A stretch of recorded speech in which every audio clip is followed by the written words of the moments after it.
What's up, everyone? Welcome back to the Hope Shot. Hope everyone had a great weekend, relaxing, unwinding, not working. Can't say that for everybody, but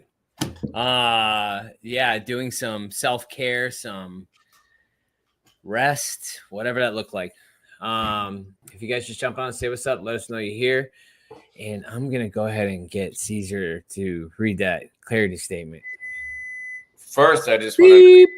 Yeah, I know. I told you they all came down here. Microwaves going, all kinds of stuff. Did you do any of those things, Justin? Did you rest? Did you? I did. Okay, I'm just making in sure. Between. I did it all. I did a little bit of everything. I did some steps. I did some reading. I did some eating, and I did some working. Ooh. Reading, eating, meeting, working. I like it. Yes. Well, and coffee. This is the Hope Shot clarity statement. We here at the Hope Shot are a group of people in recovery spreading inspiration. We come from all different walks of life and pathways of recovery. Our verbiage may be different at times, but we all have one thing in common. Recovery is a lifestyle. We support all pathways of recovery.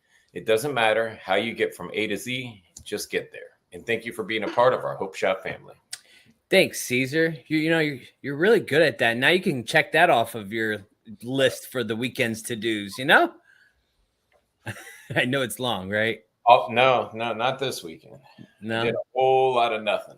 Whole lot of sushi and naps and more naps. I didn't do nothing. I needed every minute of that rest, though. Yeah.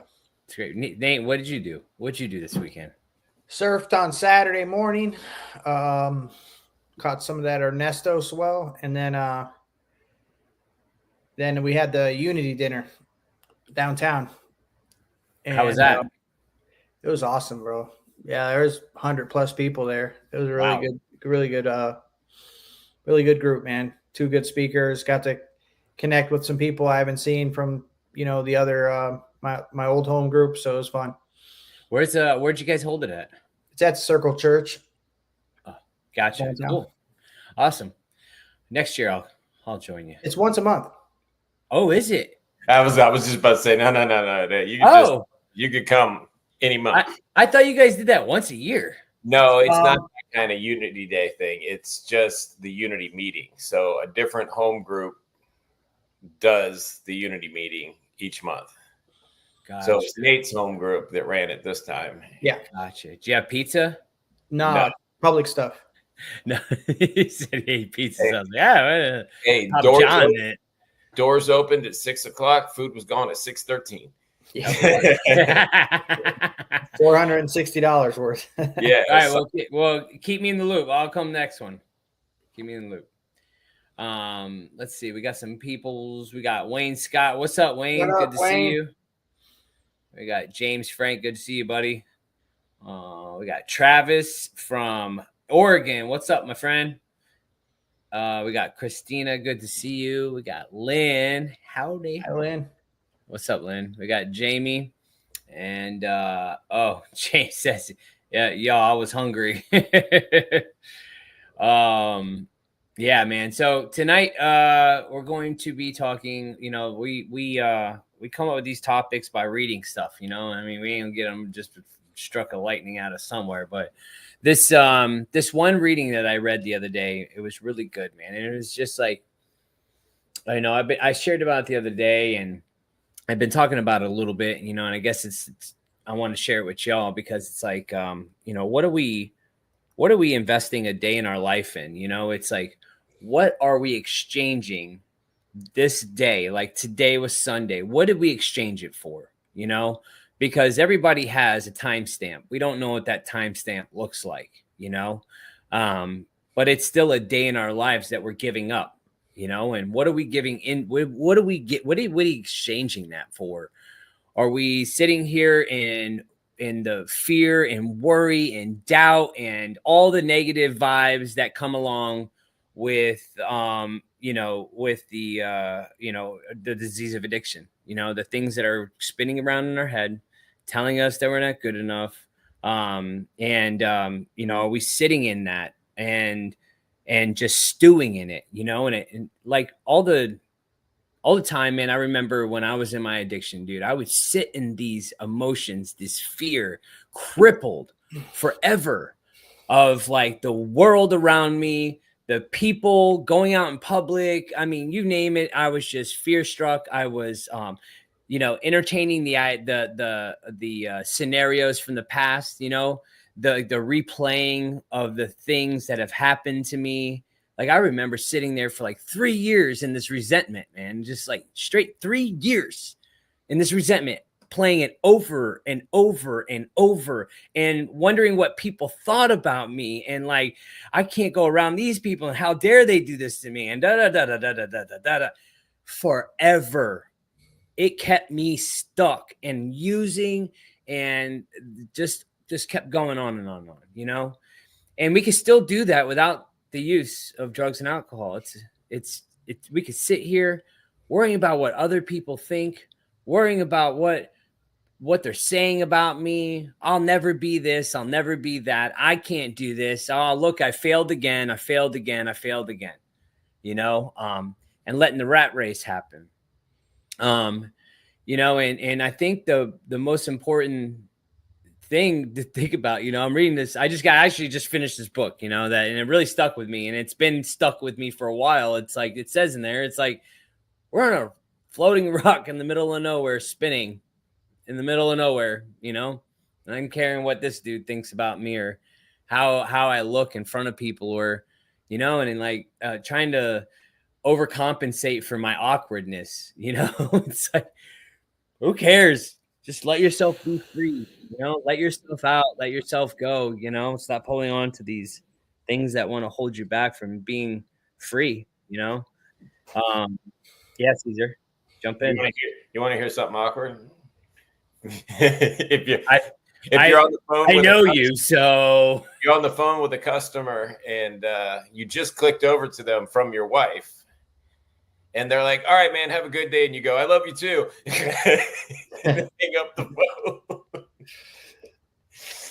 I've had some of the most awkward things come out of my mouth, and it just cracks me up these days. That would have mortified me for like 3 weeks. Like in the past, I'd have been like, oh my God, I can't even go to work. Just, you made me think of that when you were talking about how awkward we are and like some of the goofy stuff that I do, but I accept it, man. That's just who I am. You know, I do weird stuff sometimes. It's okay. Sometimes. Yeah. Well, I mean, I hang out with you guys. I got to be weird like 95% of the time. Yeah, because if not, then I'm awkward. Yeah. I didn't mean to throw you off with that, but that just popped right into my mind when you were talking about it. And I was like, oh, here, let me tell you.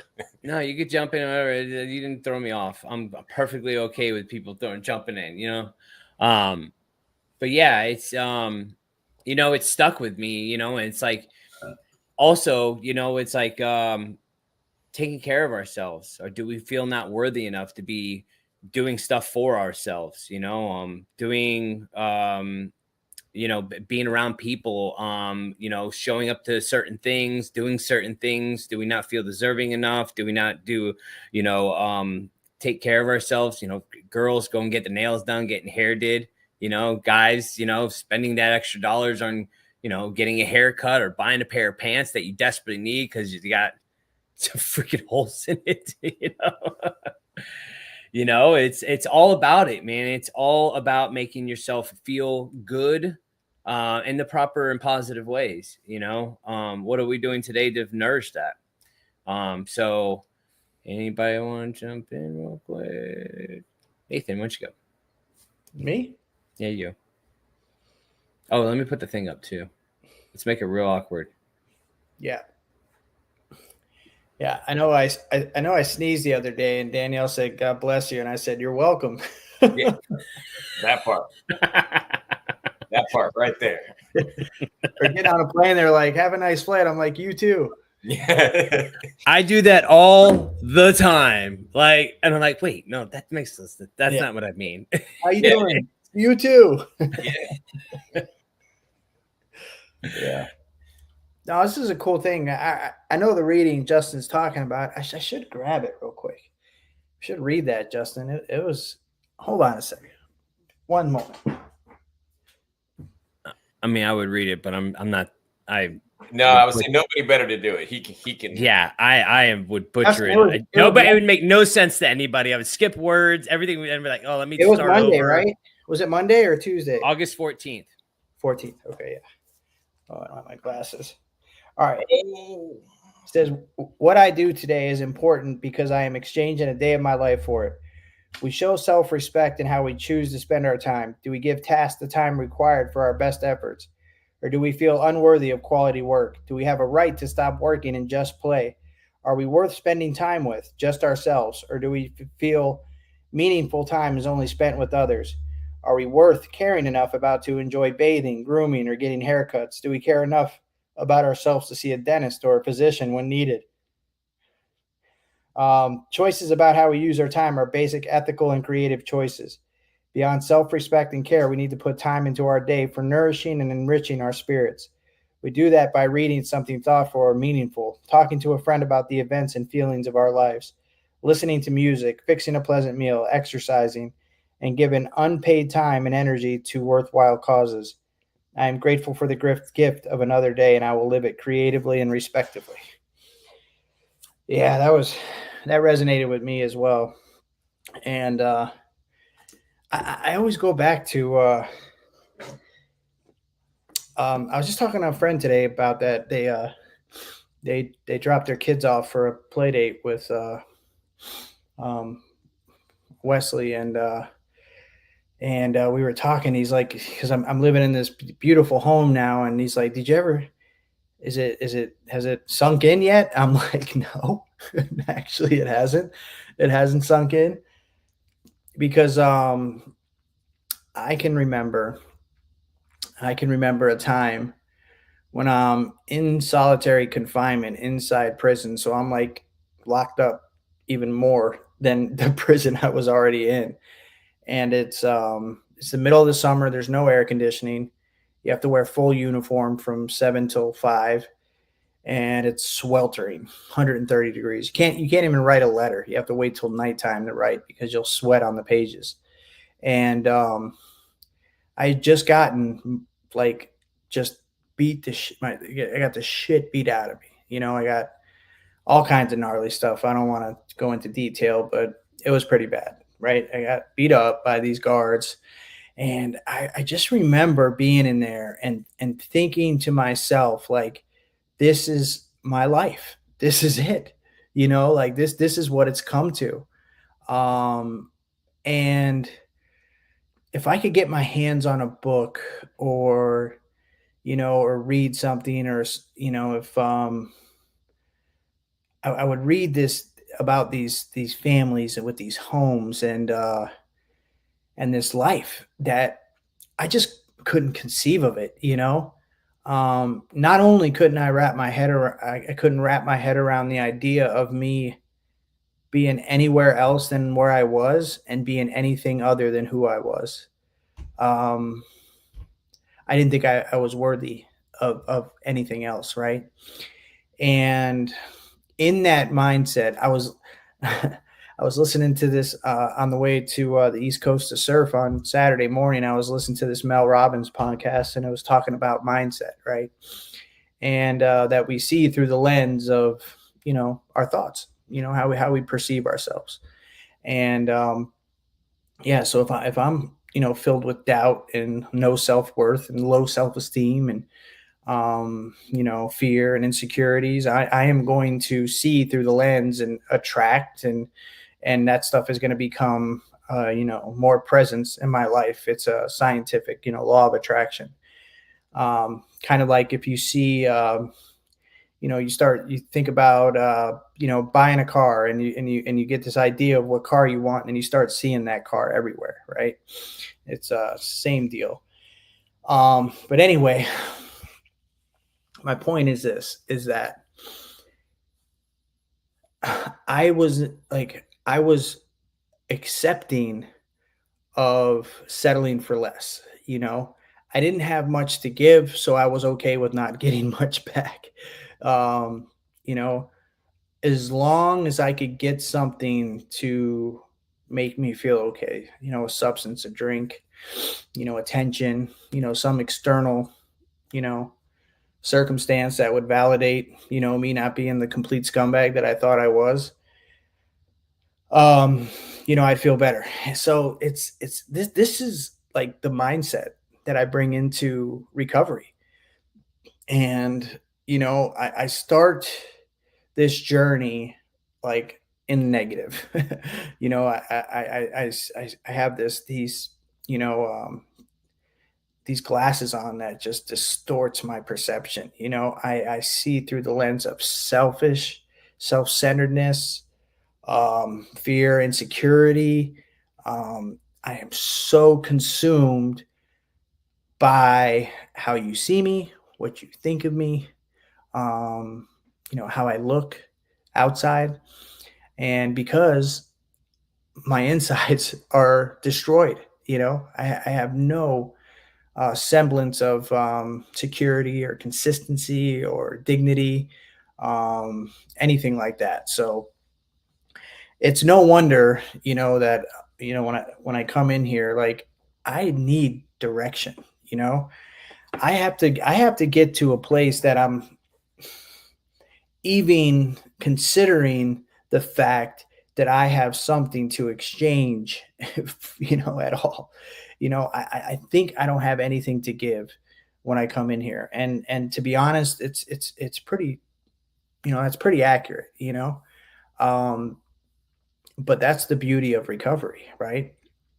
Because once I get into these steps, and once I start getting honest, with a sponsor, and then once I start building this relationship with this power, it allows me to start identifying, just exactly what I've been settling for, right? It shows me that I am conditioned to believe that, I am not worthy of respect or love or friendship, and I start first with myself. I start to be nice to myself. I start to be kind to a little bit kinder to myself. I stop with the self-limiting beliefs, the self-deprecating words. I start, heading in the right direction. And through this process, through these steps, I expose all this mess that's been haunting me for so many years. And for once I get honest with another individual, and I am unburdened for the first time in my life. Not all the way, but a lot, right? And then I start looking at these defects, and I become willing to let these defects go. And then I go and make some amends, and now I can hold my head a little higher. And I start to this stuff starts to work, right? Because I come in here, I don't believe this is going to work.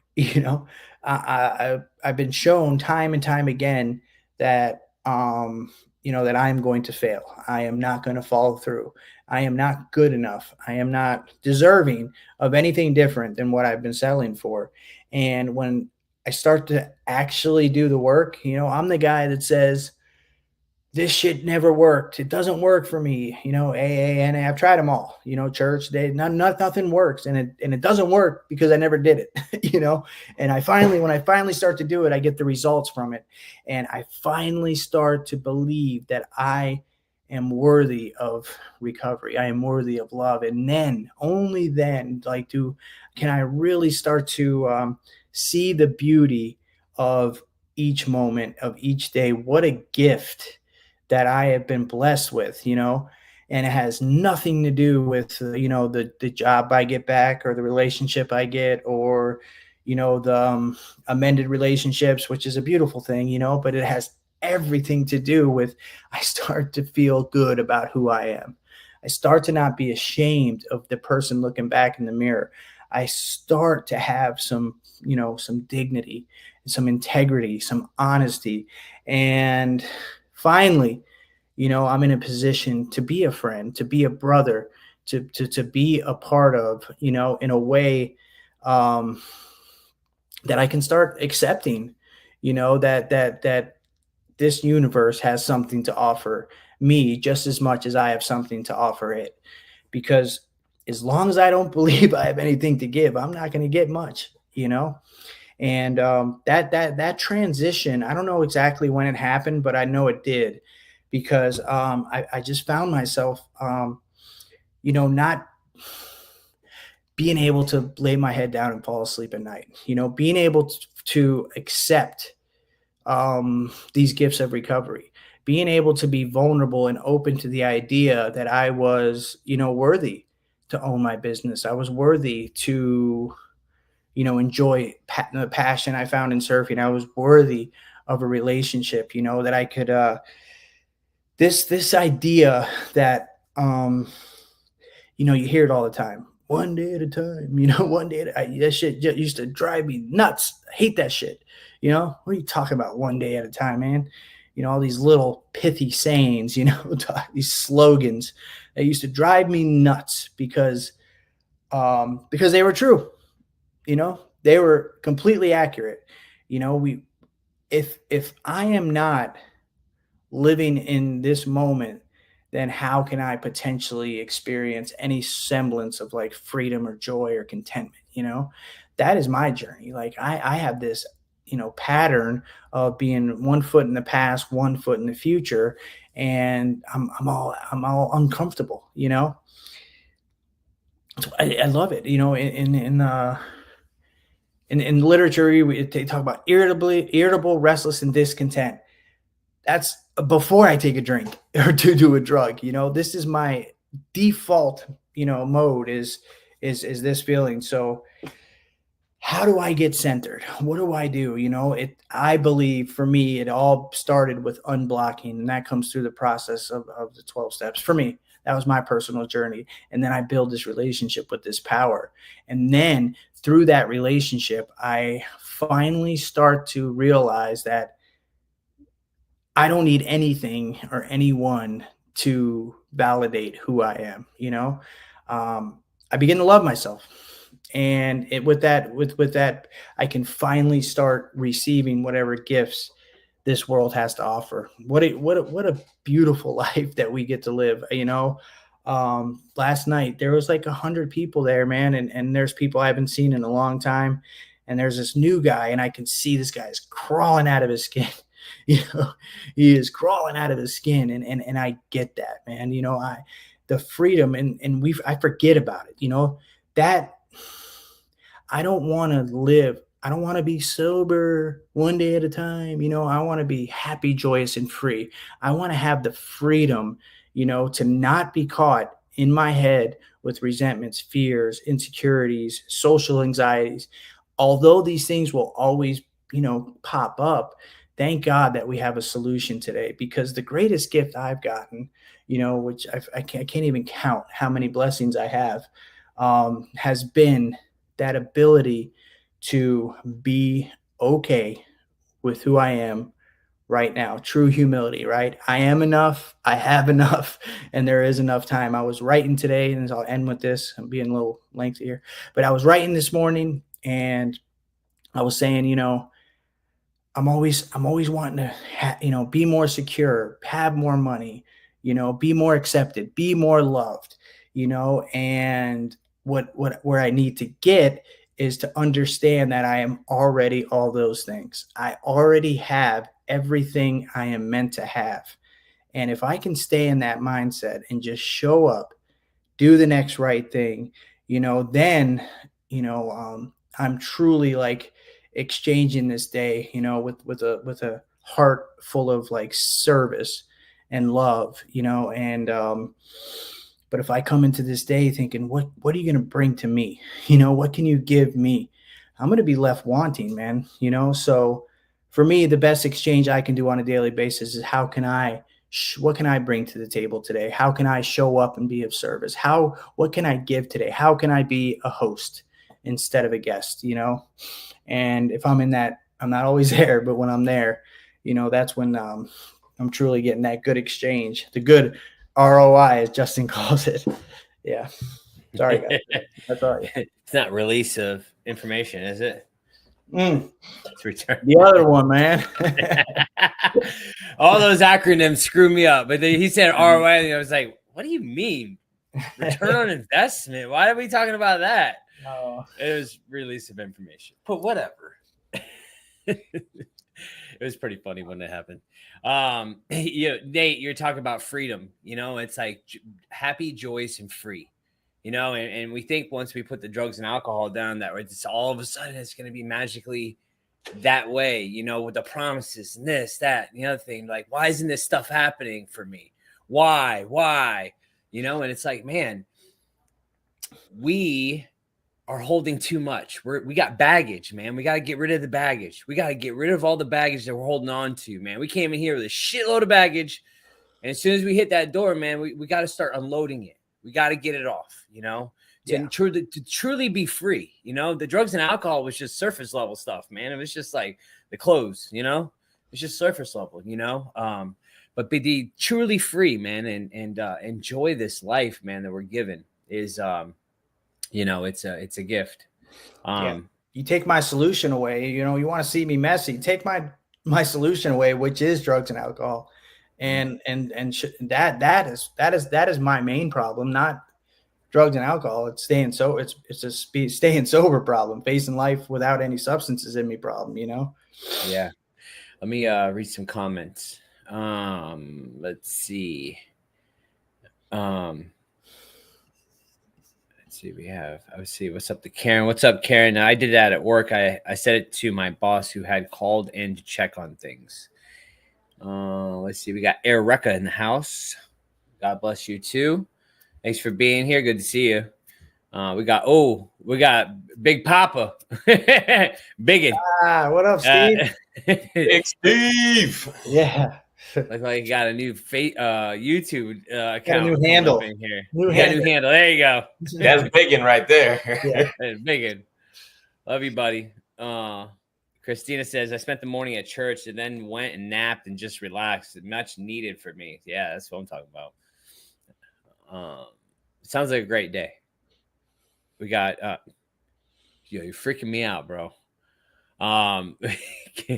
Enjoyed an excellent AA picnic with my home group. Great times. Let's see. We have, Lindsay says, I used to go to the dentist every 6 months. But man, in my active addiction, I let myself go so bad. Doctor and dentist appointments, taking my thyroid meds. It wasn't even a thought. My priority was to get high. Then you pay for the wreckage, cavities, blood work turned to shit. Now it feels so good to be back on track and responsible for self-care. And even today, it's hard to be willing if I'm not centered correctly. And that's so true. We get into recovery and we're sitting here and we're just going, we got to get it. We're just getting it, and especially when you start getting busy, get all the things and things can get unmanageable at times and you got to reel it back in, but you can get screwed up and stop, not go to the doctor, miss appointments, ran out of your medication. I did it not too long ago, man. I ran out of my high blood pressure medication because I missed my appointment for the doctor. I never set another one up, I can get caught up real quick, especially with it goes fast, man, and it's like, I got to get this, got to do that. And you get obsessive real quick sometimes, with the hustle and bustle. Let's see. What's up, Katie? She went to an amazing women's sponsorship retreat this weekend. Much needed time in nature with best women. Hell yeah. We got Drake Malhot, Southern Landscape Solution himself. The landscape king.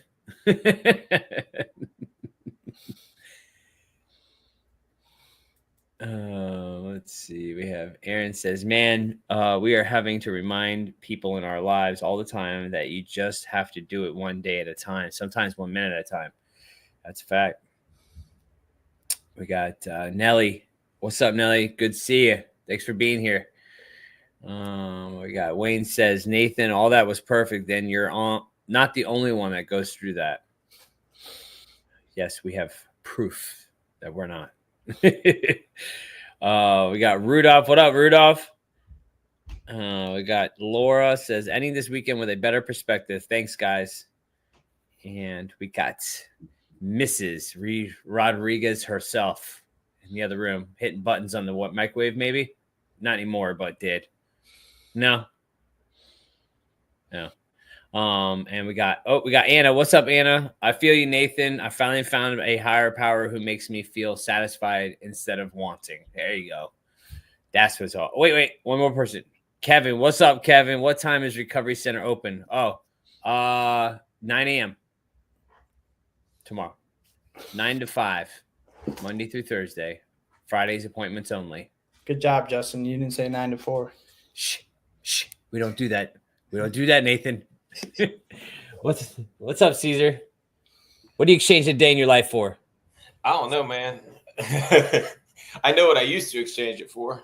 I used to exchange every day and every moment for the short-lived escape of drugs and alcohol. And I did that for the better part of 20 years. I traded happiness, friendship, family, everything for the next high. So when I get into this deal, I'm trying to do the opposite.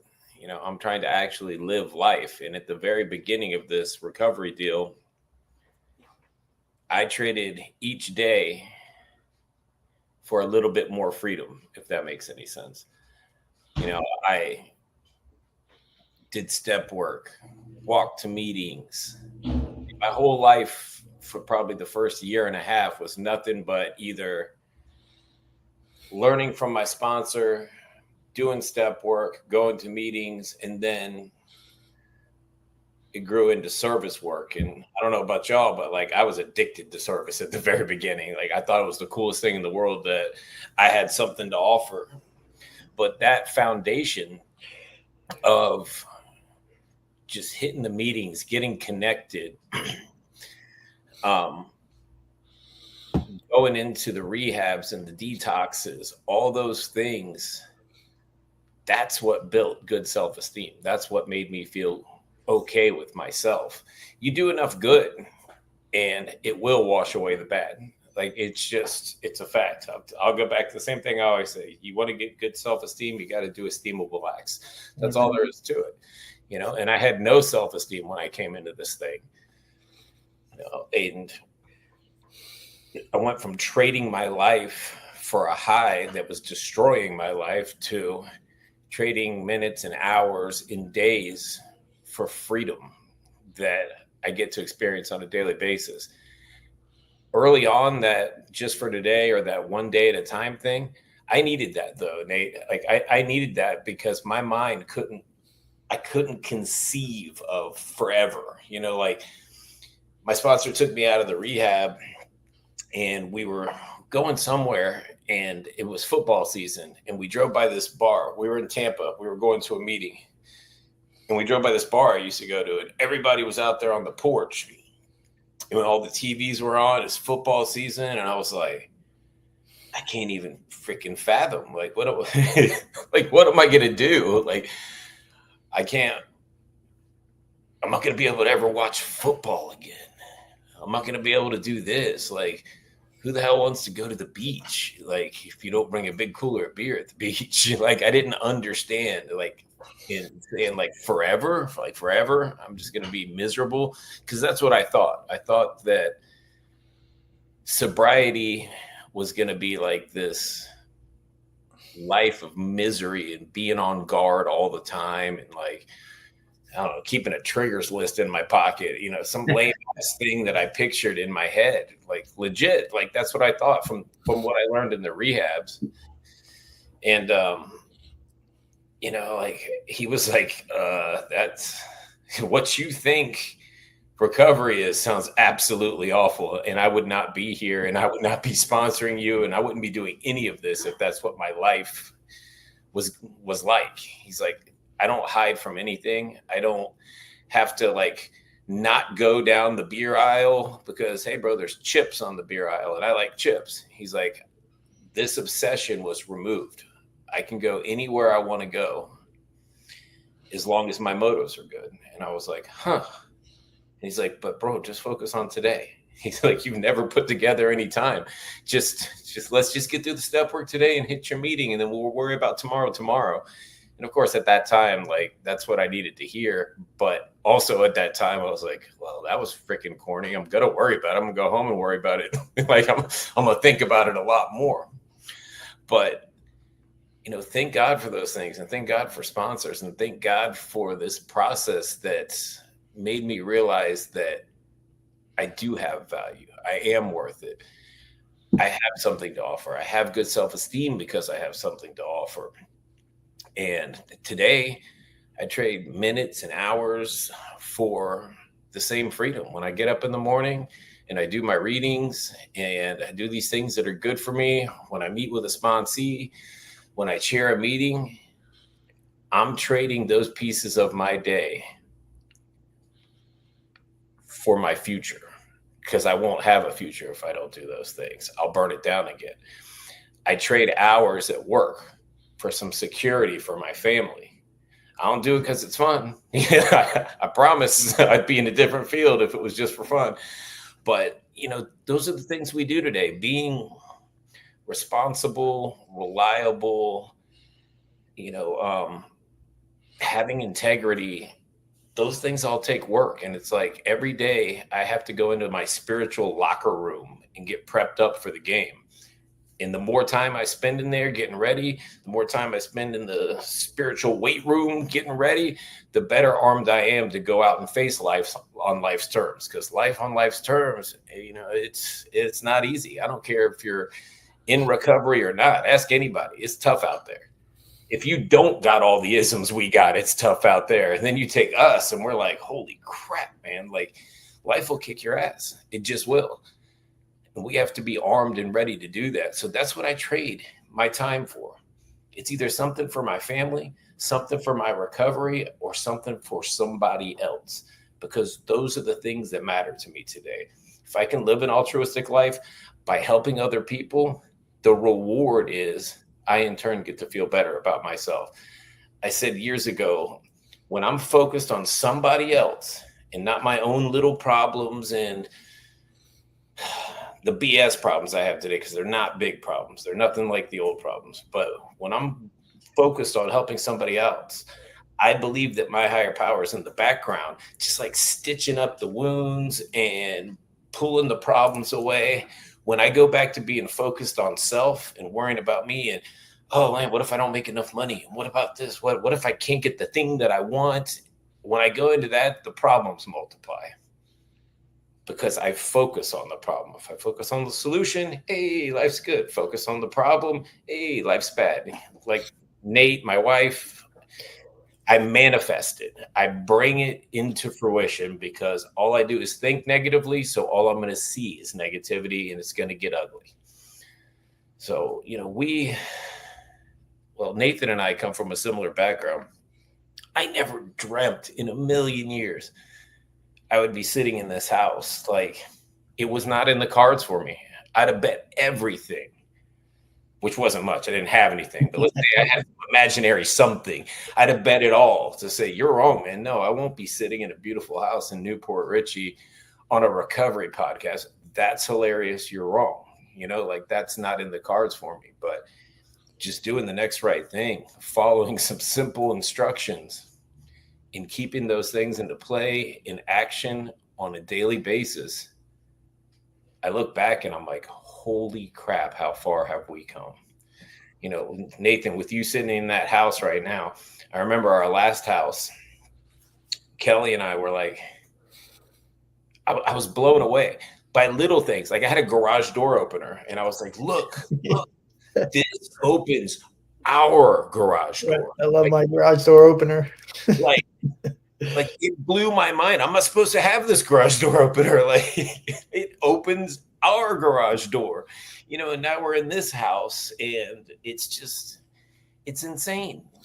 The blessings will keep coming, and it doesn't have to be physical, material things, but those things do come when you are living a life of integrity and busting your ass. And one of the best things that I get to see on a daily basis, and you guys get to see, is Rachel. Like, somebody that's busting her ass, and you can count on 100%.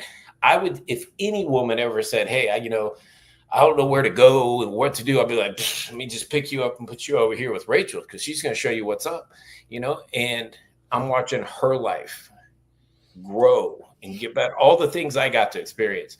You're never going to get your license back. Boy, we got our licenses back, though. Like, you're never going to do this, but here we are, And then I see her on the news representing our recovery community beautifully, and it's just like, that's what we trade our days for. That's what we trade our time for, is moments like that. The moments of reaching back, helping somebody, and watching them go out and grow their own fellowship and become rock stars. Because early on, my wife put me in front of all these people, and I got to meet them all, and I got to be on TV, and I did those things. Now I get to watch the whole next group come up and be the rock stars.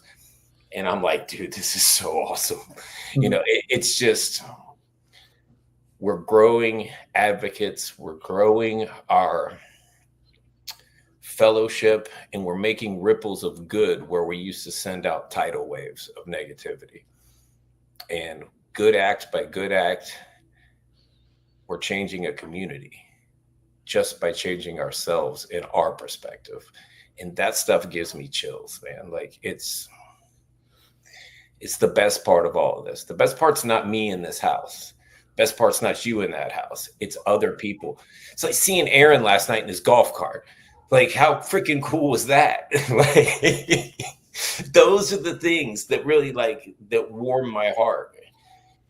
And seeing him, that he figured out that, well, now when I go from point A to point B, I could take my daughter with me, and I could do that. Like, those things are priceless and so worth my time, your time, our time, way more than, like Justin puts, than sitting in my head worried about what people think about me. I shed that a while back. The big fears are, I'm going to lose something I have. I'm not going to get something that I want, in fear of other people's opinions of me. Out of 3, I can say one of them is pretty much gone, because I don't care what you think about me at all, because I know I'm doing the right thing by my people and by my God.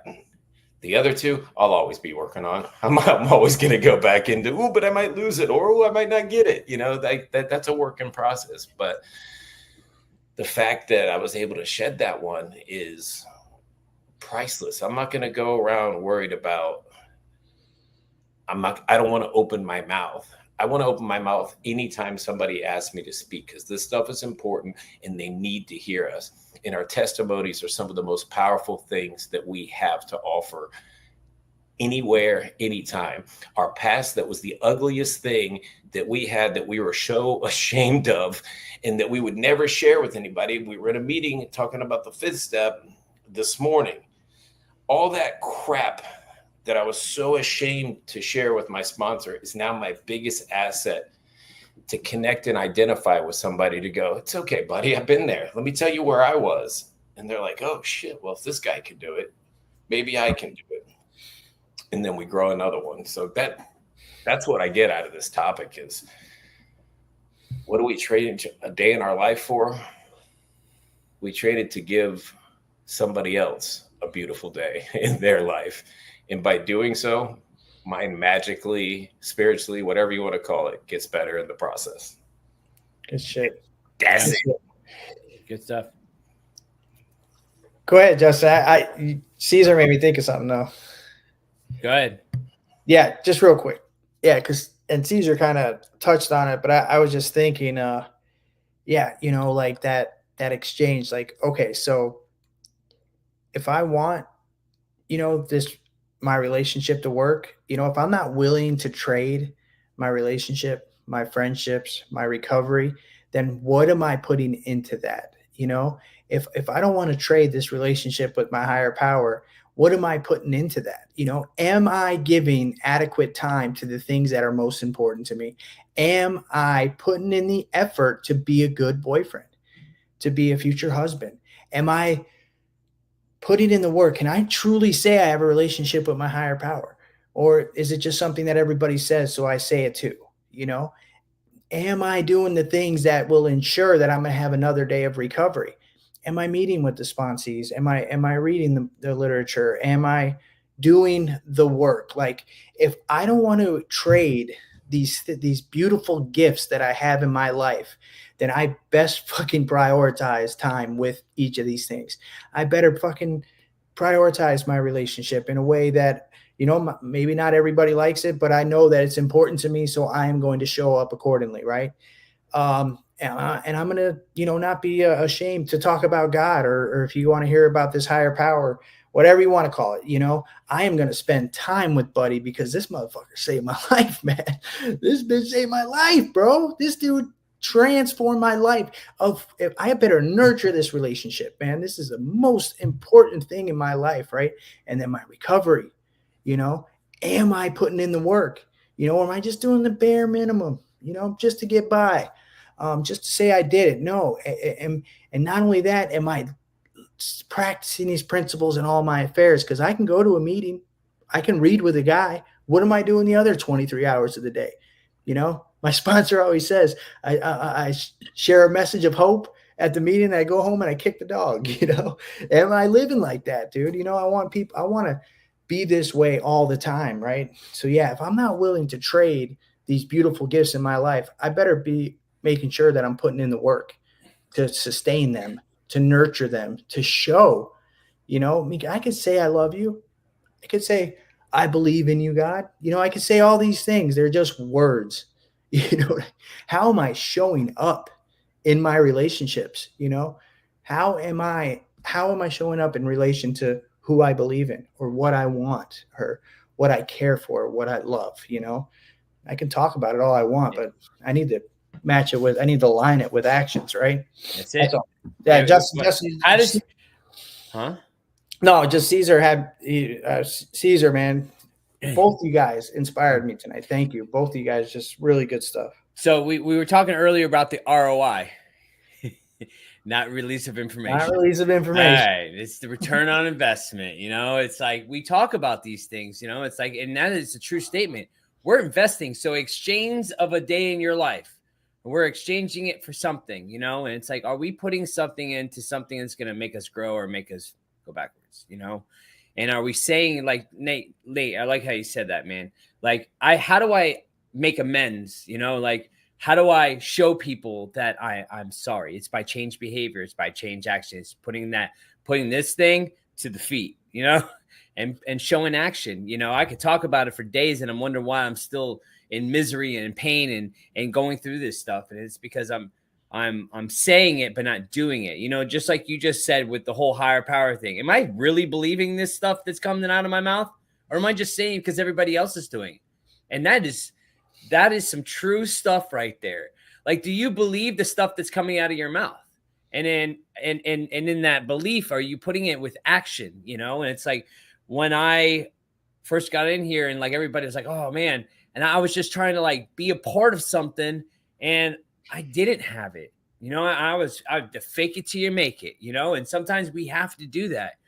But what is something that like can make those things come to fruition? Like, and one of them is, man, it's just putting down the baggage. Like I was saying earlier, putting all the baggage down, because it's blocking me, man. Nate, you've said it a bunch of times, there's a clear freaking path, there's a clear path between, the higher power is here and I'm here.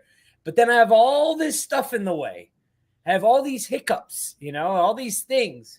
And then I get sidetracked. Oh, look at this shiny thing. Ooh, that's how I look at it.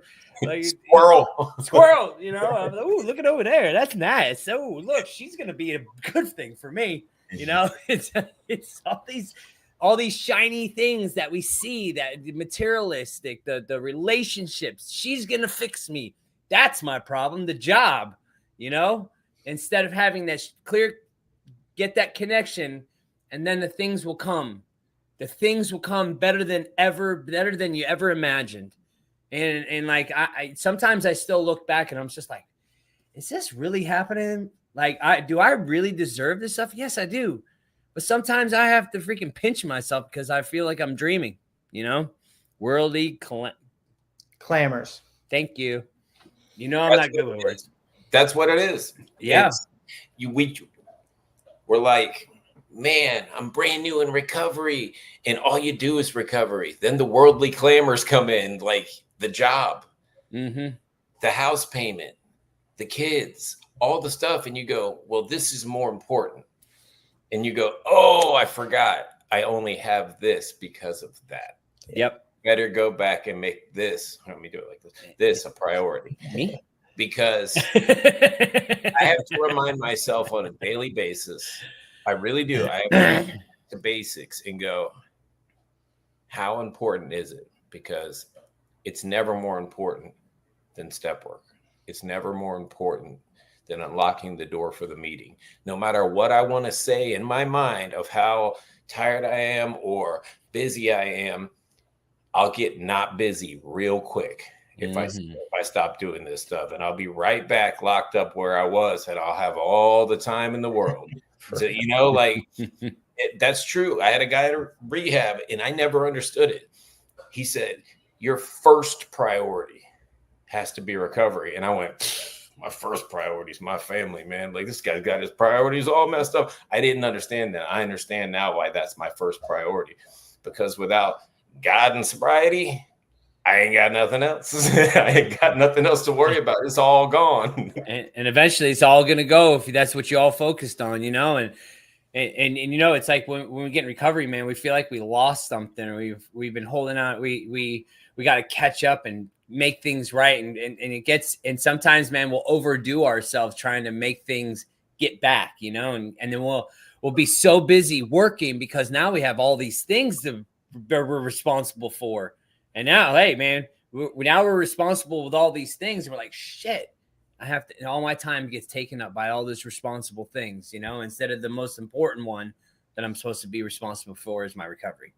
It's in like the squiggly lines you said that are in between squiggly lines, spirituality and you. I'll tell you what's in between there. It's called self.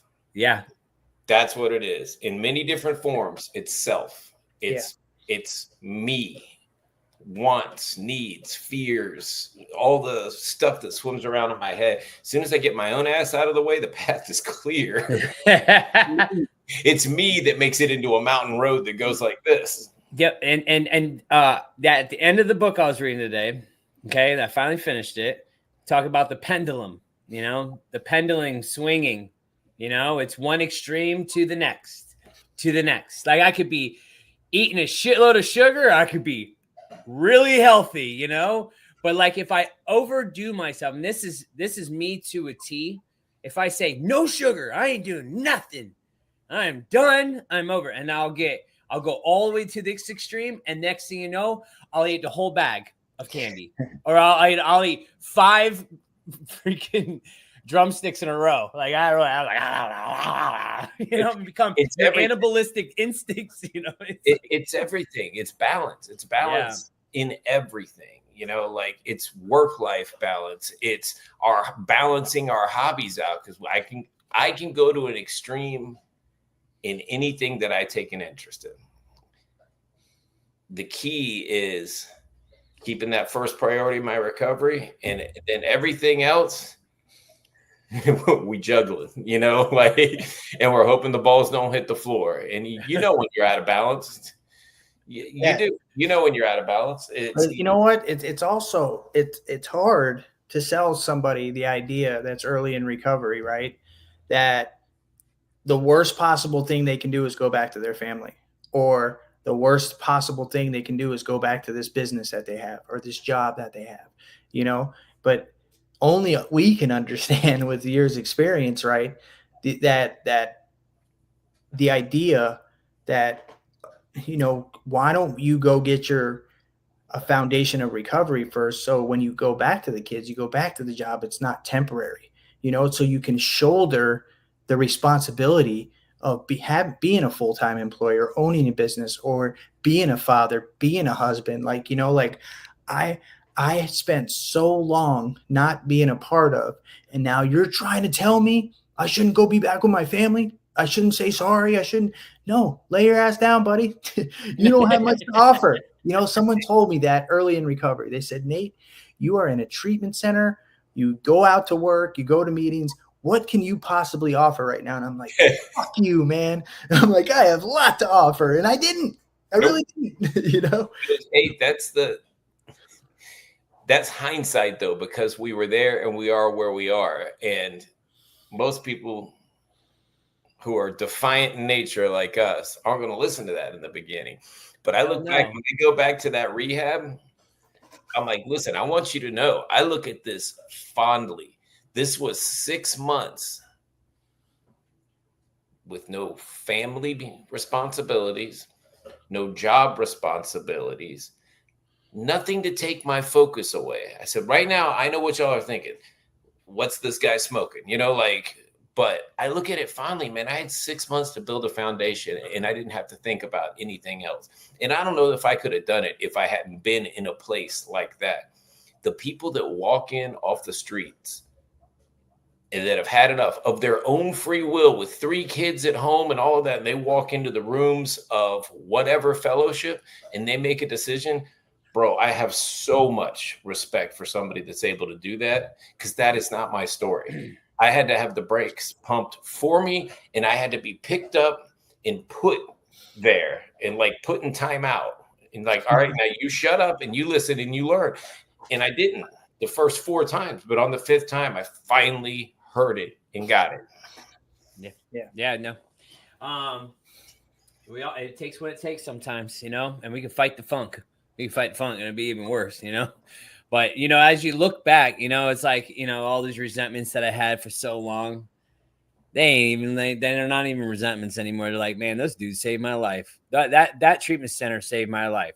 This thing saved it. But in that moment, I was like, F these people. They don't know it. They don't know me. You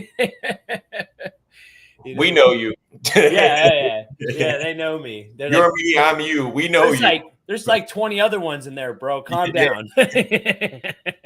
I know you, and everyone in that room over there knows you. Yeah. But like what Caesar said, though, like he said something important, like he was at all the time. Sometimes you're kind of important. Sometimes. No, but he his 4th or 5th treatment, right? Because I was in like 8 or 9 treatment centers, right? And what's the difference? Why did I get it last time? Because I finally traded effort and surrender and faith and open-mindedness. I traded that shit for a life of recovery. You know, I finally did what I was supposed to, and I got the desired result, you know. I ran out of ideas. Of course. But in that moment of desperation and out of ideas, no options, you know, because I was at there's my first treatment center was like a $40,000 for 30-day treatment center with acupuncture and personal chefs and all that dumb shit. My last one was a Department of Corrections treatment center. How do I get the message there? Because I'm done. I finally traded the effort and I put the work in to get something different. You don't know when it's going to happen. It just happens. Man. You know, as soon as you surrender to the fact. I went to the drug courts, did all that stuff, and I had to go through what I had to go through in order to get here. Had to happen. You know, you never know when you're going to get it, though. Let's read some comments, man. Call it a day. Yeah. Call it a day. I see Dustin Wells in the comments. Pull Up Media had a pleasure to meet with Nathan on Friday at the Always Center. Thank you all for everything you're doing. Thanks for coming through, man. Yes, thank you. Let's see. I was laughing at this while Steve was talking. Steve Biggin was my stage name. I was laughing. I died. They made it rain on Biggin. Yeah, Biggin was getting it. Don't lie, that's still a side gig. We know. Oh, yeah. The times are tough, you know. Old habits die hard. Let's see. We got Rachel. I am. We are. You are. We are. That's it. Amen. Let's see. We have Helen. Helen says, I got to move my grandson to college this weekend. Awesome. I was even a big girl and didn't cry till I left. Years ago, I wouldn't even be able to drive that far, nor would he have been able to rely on me. I get miracles every day due to recovery, and my higher power guided me. Priceless. Fuck yeah. Mm-hmm. And we have Anna says, there's a teacher who says, ask a man what he is most devoted to in life. And that one question will tell everything there is to know about him. Tell everything there is to know about him.